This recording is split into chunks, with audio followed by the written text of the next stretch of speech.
Hello friends, my name is Deepak Sharma and today we discuss about the dimensional analysis. So let's start. First we discuss about the introduction. Dimensional analysis is a study of checking relations between physical quantities by identifying their dimensions. These physical quantities may be any property of body and expressed by mass, length, weight, density, etc. The physical quantities are of two types, namely primary quantities and secondary quantities. The primary quantities contain a dimension and expressed by the combination of dimension. It is a mathematical technique that deals with the dimensions of the quantities involved in the process. It is based on the assumption that the process can be expressed by dimensionally homogeneous equation with certain variables.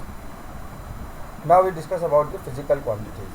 All those quantities which can be measured directly or indirectly and in terms of which the law of physics can be expressed are called physical quantities like length, mass, temperature, etc. Then the types of physical quantities. So there are two types of physical quantities, fundamental quantities and secondary quantities. Fundamental quantities, the physical quantities which can be treated as independent of other physical quantities and are not usually defined in terms of other physical quantities are called fundamental quantities. Example, mass, length, time, etc. That means fundamental quantities are those quantities that does not depend on the other quantities or they cannot be expressed in terms of other quantities. There are seven fundamental or base quantities. Now secondary quantities. The quantities derived from fundamental quantities are called derived quantities or secondary quantities.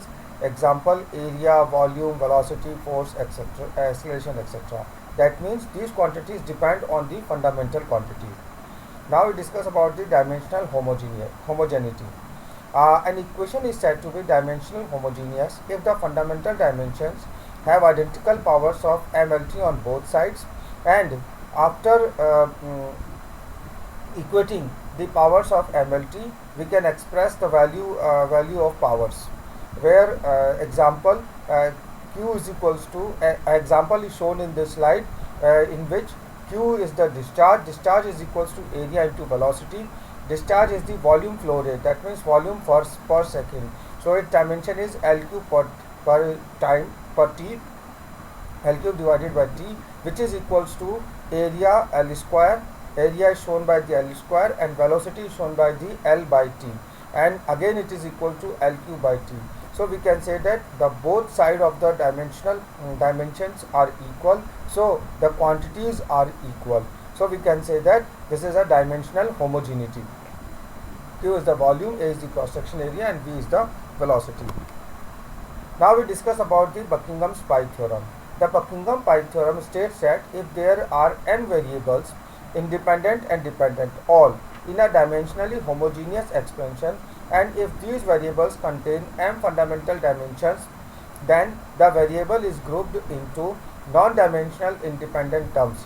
Each term is called pi term.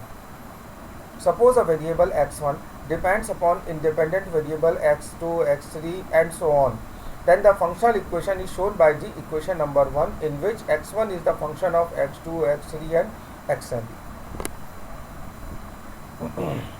Now if we take all the quantities on one side, then we can express in a new equation that is shown by the equation number 2, in which function of x1, x2, x3 up to xn is equals to constant, where c is a constant, f is the sum function. In above equation there are n variables. If these variables contain m fundamental dimensions, then according to Buckingham's pi theorem, the equation is as shown below, in which function of pi 1, pi 2, pi 3 and pi n minus n is equals to constant. Now the procedure for applying Buckingham's pi theorem. With the given data, write the functional relationship. In the second step, write the equation in general form. In third step, choosing m repeating variables and write expressions for each pi term. Every pi term must contain the repeating variables and one of the remaining variables. The number of repeating variables following points must be considered. First point, as far as possible, independent variables should be selected. Second point, the selection should be in such a way that one variable contains geometric property, second contains flow property, and the third one is fluid property. Now, variables with geometric property in turbo machines are length, diameter, thickness, height, etc. Then variables with flow property, kinematic variables are velocity, speed, flow rate, mass flow rate, acceleration, angular velocity, etc. Now, third, variables with fluid property. Following are the variables of fluid property in which we consider liquid density, bulk modulus, force, elasticity, resistance, pressure difference, power, specific weight, surface tension, etc. Now, in the fourth point, the repeating variables are written in exponential form. With the help of dimensional, with the help of dimensional homogeneity, find the values of A, B, C, and etc. by obtaining simultaneous equation. Now, in the next step, in the sixth point, now substitute the values of these exponents in pi term and write the functional relation in the required form. This is the last step. Thank you.